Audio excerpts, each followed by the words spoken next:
All right. Good afternoon. Back at it. So, appreciate y'all being here. As always, a lot of different people you could cover, and so we're appreciative that you're covering us and fully understand you got a job to do, and we respect it and appreciate what you do. It's not easy, and do a good job. So I appreciate that, and I'll start with this. Like I'm fired up about this group. So this is. I was thinking about this on the drive in this morning. Year 22 for me as a coach, year 10 as a head coach, and probably as excited as I've been. Um, really feel comfortable with our staff, um, and it's layered. You know, everybody can coach. I think it's a good rule. I think that'll help us, especially in fall camp and within our development guys once we get in the season. Our support areas are really strong right now. Academics, strength conditioning, nutrition, sports psych, athletic training, our medical group. I feel like that we're really strong in those support areas, and I really like the leadership of this team. If you look at the guys that have been here and grown through our culture, I'm really pleased with where that's at.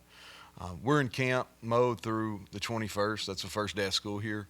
We actually got more time in this camp than we've had during my time here, and so um, we'll scrimmage twice. We're gonna have a really physical camp um, with the new rules, the coach to player and the iPads. Feel like we're gonna make it more game like 4 or 5 times we get before we suit up against Penn State. So in camp, um, really until the 21st, we're preparing for the season, and that's a entirety. All 12 games.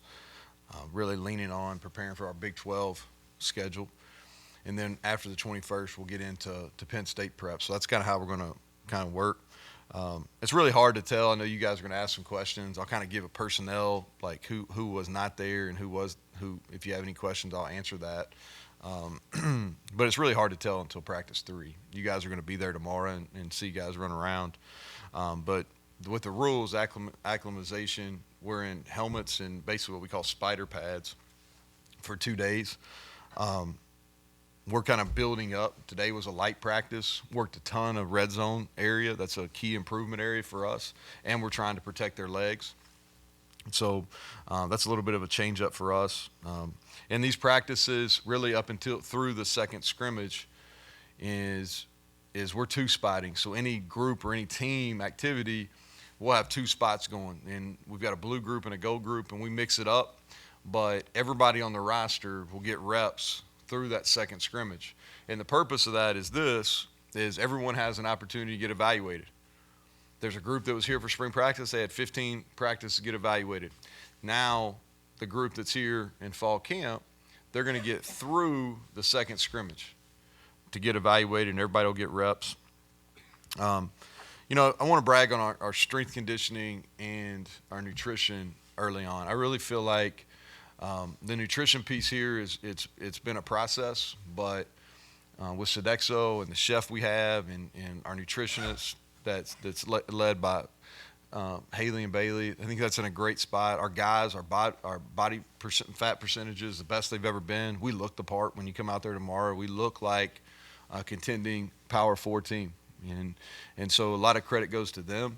And then Mike Joseph, I believe, is the best in the business. I've said that before. Our guys in the winter, in the summer, man, are really tested and prepared for the year. And he and his staff, and we've had some turnover down there, but I really am pleased with where that group is, and I thought we handled today well. It was humid, wasn't necessarily hot, but it was humid.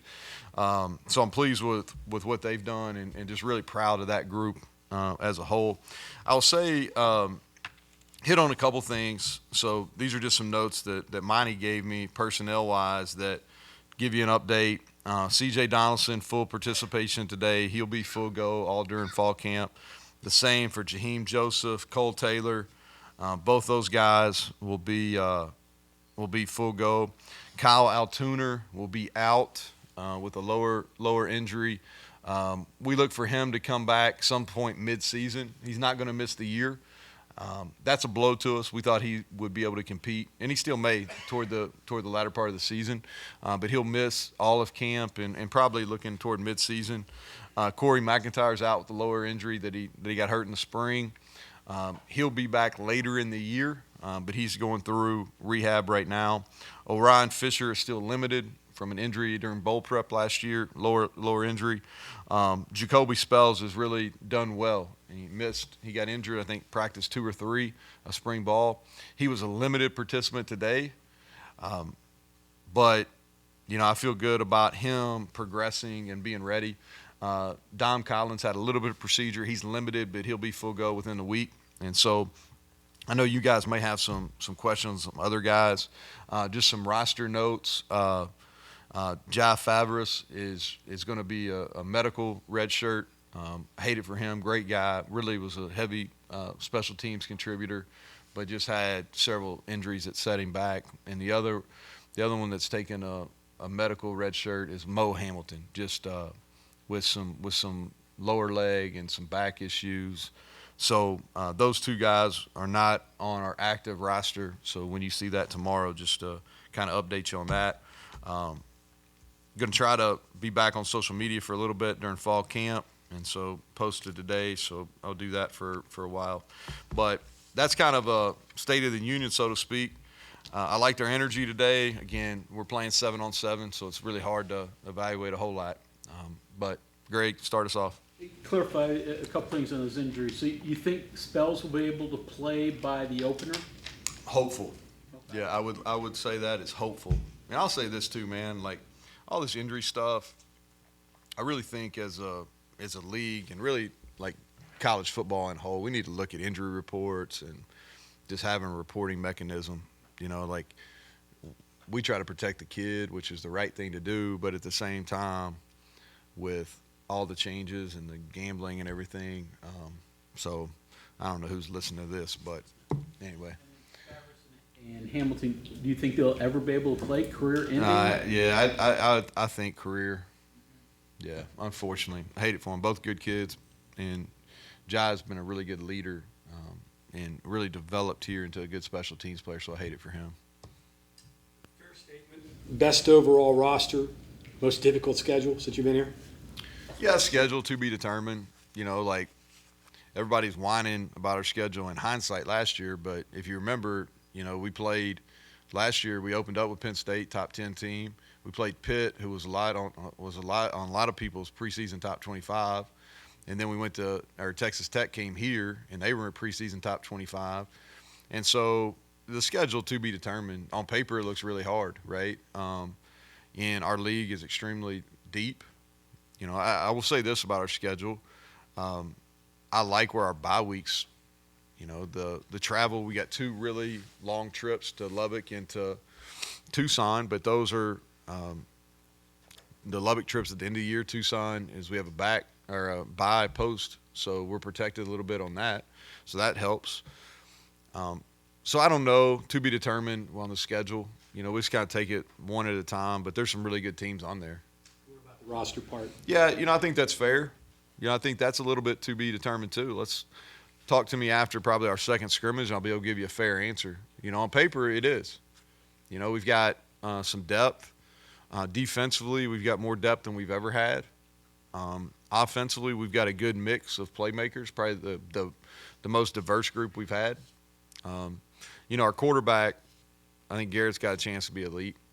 He's a difference maker, and so he had a really good opening day. I think Nico, when y'all watch him tomorrow, and you've seen the progression, but I think when you watch him tomorrow, he's gonna open some eyes as well. Sonny Redwood, is he all right? Yeah. How do you feel about depth behind him? Well, Monty, he left him out, right? So now Sonny, I'm just kidding, Monty.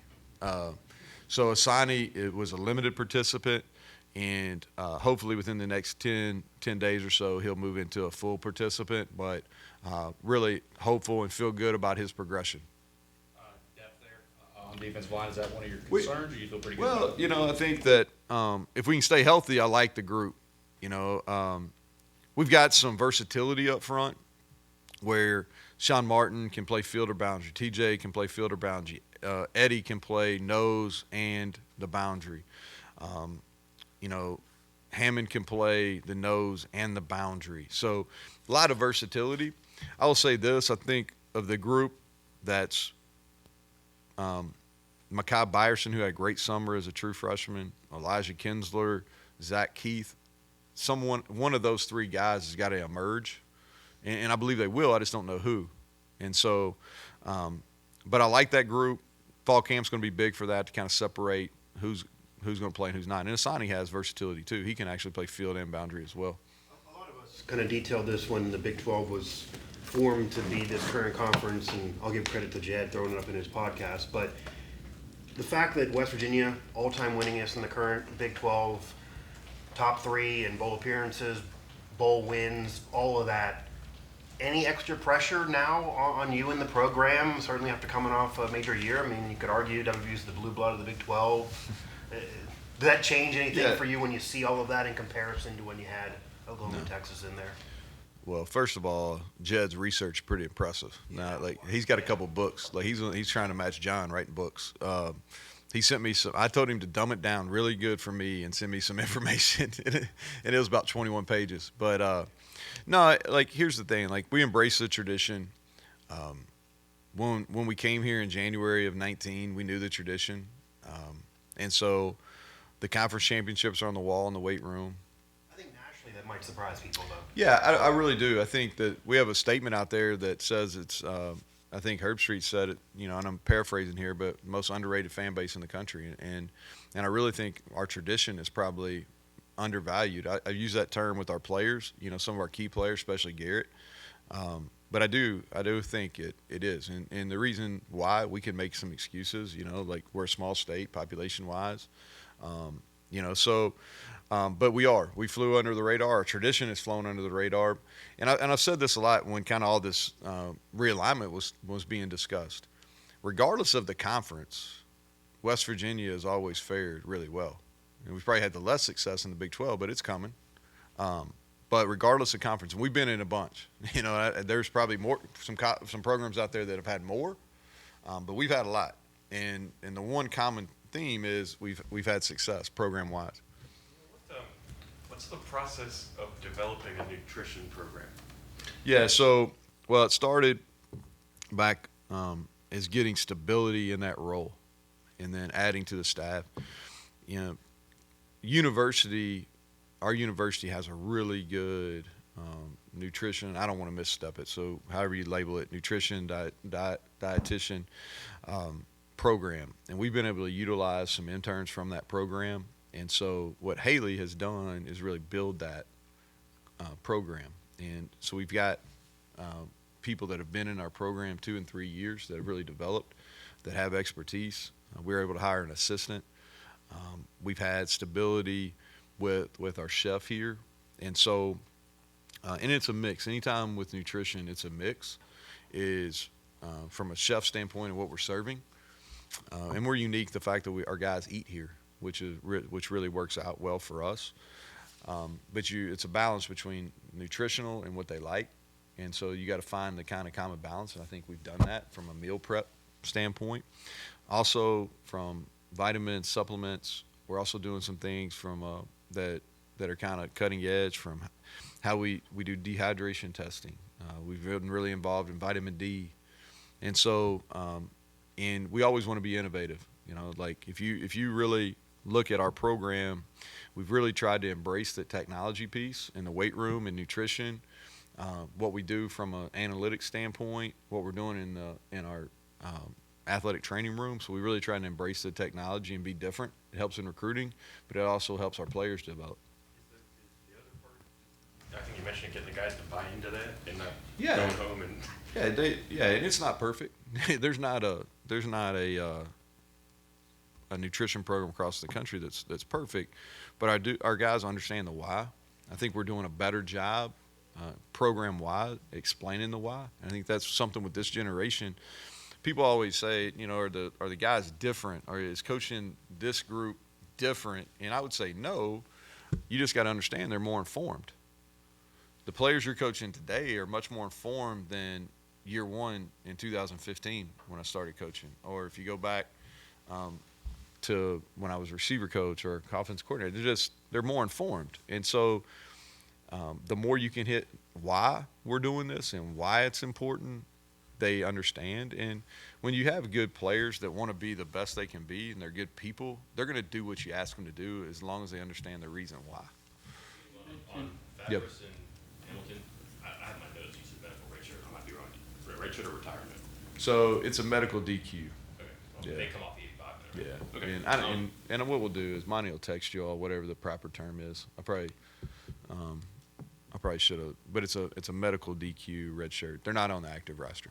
You said something interesting that when we walk out there, we'll notice that they're a Power 4 football team, which No, power four. gotcha, yeah, but like I contending. would imagine in your head you notice that, which means that maybe there have been times you haven't noticed that, and that might give you a little bit of pause early in the season. Maybe you're not as confident about, I don't know, trenches, whatever. But can you just Yeah. the difference between knowing and not knowing, and what Well, do you do when you know it's not there? Our line of scrimmages look significantly different than we were our first 2 and 3 years here. Significantly different. And that's not a knock on anybody that was here. We just didn't have the depth. And we were having to play young players at those before they were really had developed from a strength standpoint and a weight standpoint. So that's what I meant on that. And like you look like a room tight end. Cole Taylor sticks out. Like Jackson Marco sticks out from just a size standpoint. Look at our receiver room now. With Justin Robinson and Jaden Bray and Traylon Ray and even Hudson, those guys with size and length. We've had one, when Bryce was here. Sean Ryan had that, but we haven't had just a lot of size and length in that room. You look at defensive back, look at our safeties when you go out there. We've got multiple guys that look the part. We're bigger at corner than we've been. And then our body style at linebacker has changed. We've gone bigger. And we go about 5 deep there with some big kind of linebackers that are not only good size, but they can run. So that's what I meant when I said that.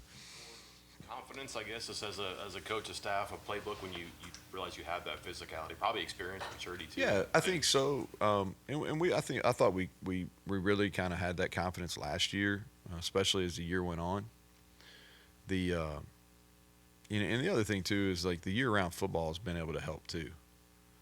You got spring ball, you got OTAs in the summer, so this was practice 1, but not really, except for our new walk-ons that got here in July. Everybody else has been through spring practice, OTAs, and so when we go out there and practice, like reasonable expectation, and they know the signals, they know the alignments, they know the assignments. Now we got to work some technique stuff, but they know what to do. So in past seasons, even last year, obviously, there's always been a freshman that would step up and be a big part of the success. While that could happen again, is it fair to say, kind of off John's question, that might be not as required because there's more depth and you added more major conference transfers, et cetera? Well, we'll have some freshmen that play. Now I'm careful to talk about them just yet because Tony Caridi keeps up with it, so I got to be careful. So him and Brad, I got to watch them. So Tony heard his name, so he woke up over there. But there'll be some freshmen that are going to play. We'll wait and see. It usually kind of clears itself out after the first scrimmage. And if they can handle the load once you start installing in the second week, then you're onto something. But we're going to have some freshmen that play. Will it be as many in the past? To be determined. I like these guys. We got some guys that, I talked about a couple of those D linemen, but we've got some other guys that are going to be ready to play. What I hope is we progressed where maybe offensive line wise we don't need a freshman to play. That's Talking about freshmen, last year you had 2 freshmen grab some big national spotlight, White and Hudson Clement and guys like that. From year 1 to year 2, with that on your back or ahead of them, how do you handle that, and how should they handle it? Well, let's go and rewind because I don't think as a staff we did as good a job preparing CJ for that. He really burst on the scene as a true freshman and got injured in the TCU game his freshman year, and I don't think we prepared him from January on for for what it was going to take to be able to repeat that performance and improve. And so the changeup is you learn. You know, you make mistakes, you learn. And so with Jaheim, it's been a challenge, you know, because there's the reality of a sophomore slump. Those happen more often. Those happen a lot. And so we're just trying to hit it head on. And the way I talk to him about it is, you know, look at your numbers from last year. And if I told you you're going to have the same numbers, is that something you're going to be happy with? And the answer is no. Like, he's not going to be happy with that. And the other thing with Jaheim is, I think he's special. Like, I really do. He can do a lot. Now, he's maturing as a player and as a guy. So there's a lot of room for improvement, but he can do a lot of things. And there's not a lot of people talking about him. You know, you're asking questions about him, but I didn't get one question about him at media days. Not one person asked me about him. I haven't done an interview where somebody's asked me about him. And so he's flying under the radar. And so, and we mentioned those things. And so he understands that. And the receiver group as a whole, if you go back, we did some nice things as the year went last year, and we did some really nice things explosiveness-wise. But, you know, if you were looking at scouting reports on us as an offense last year, it would be make them throw it and play the receiver singled up. And so that's a challenge for those guys, because if we can progress efficiency-wise throwing it, and our receivers can one-on-ones, we're going to be really tough to defend. You know, now you got to defend us horizontally and vertically. That's going to be a challenge for people. The other side of that coin, how do you handle guys who thought that last year, you know, they came in, they were going to play, and said Trotter, Lathan, you know, who got hurt? I mean, how do you handle getting them back and calming them down, maybe? Well, the spring was big for both of them, because they went out there and practiced full speed, and were able to get over some of those hurdles. You know, Trotter is a different mindset. So, like, I spend very little of my time being concerned if he's ready, you know, like ready to go. Like, he's when you grow up in that household and you're prepared like he's been prepared, like, that's not somebody that I'm going, man, I wonder if he's getting ready. You know, he's ready. You know, his play, he's a redshirt freshman. And so we have high expectations for him, but we understand he's a redshirt freshman that's playing for the first time. But at the same time, I know that he's going to be prepared mentally and physically. And then Trey, you know, that was a bad injury, and so mentally that took a lot. And he's worked with people to overcome that. He got hit in the spring, and he got better, and he had more confidence as the spring went, and he ran around well today, and he did the same thing at all our OTAs. So. Those guys, guys are going to be ready. I always believe, too, that there's a big jump in guys at redshirt from their redshirt year to the redshirt freshman year. And I told our team today, I'm always really intrigued about who that's going to be. Is it going to be a Nick Cray? Is he going to make a big jump? Is it going to be Johnny Williams? Is he going to make a big jump? Corey McIntyre was set up. I knew he was going to make a big jump. Unfortunately, he's injured. But who is going to be the guys that make that?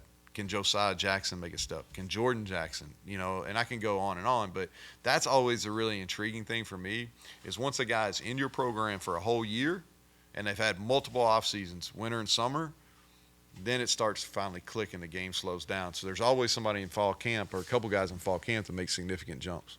Going back to the things that you talked about and the other things in the program that have really developed to your liking, starting here earlier in your career, you didn't have a lot of those things to deal with. Obviously, that took time, you know, for you to do, and took time away from other things. Are they to the point now where the directors, the people running those, are in a place where you can pay a little bit more attention to football? Well, I'm a better CEO of it, too. You know, I think you learn in any leadership position, and you learn as you go through this, you know, being a head coach or being in charge of something. And so, and I think I've talked to a lot of you guys on this on a one-on-one, is I've personally done a much better job of focusing really on what my strengths are and what I have to do. And then and where I'm not an expert, those people, I know I've got a pulse on what's going on, and I've got people that keep me informed. But trust me, I'm not going down there and telling Mike, like, how to run the weight room. Like, I'm not an expert. I'm asking him questions because I'm curious, but I'm not giving him, same thing with nutrition. I'm asking questions, and I want to know what our routine is, but by no means am I an expert there. Athletic training, medical, I know nothing. I ask questions about what we're doing. Sports psych, that's been a big piece too, is having Dr. Sophia in here every day. She's made a significant difference, and not just player wise, but serving the staff. And so that's something that's really just come in to really got where we needed to be here in the last probably 6 to 9 months. So I'm excited about that. And then the NIL piece is in much better. And so I'm proud of the growth that we've made there. But you learn what the rules are and you play by them. Now, the rules are going to change again, and I think that, and this is not for this meeting, but the revenue sharing is going to be significant change in like how you're building your roster and what your scholarships look like, and so I put some thought into that really probably in the last 3 or 4 days, and I'm kind of shutting that, and we got some people that are really going to tackle those issues that aren't necessarily involved with football on the day-to-day, and we'll have a plan when November and early December get around to it.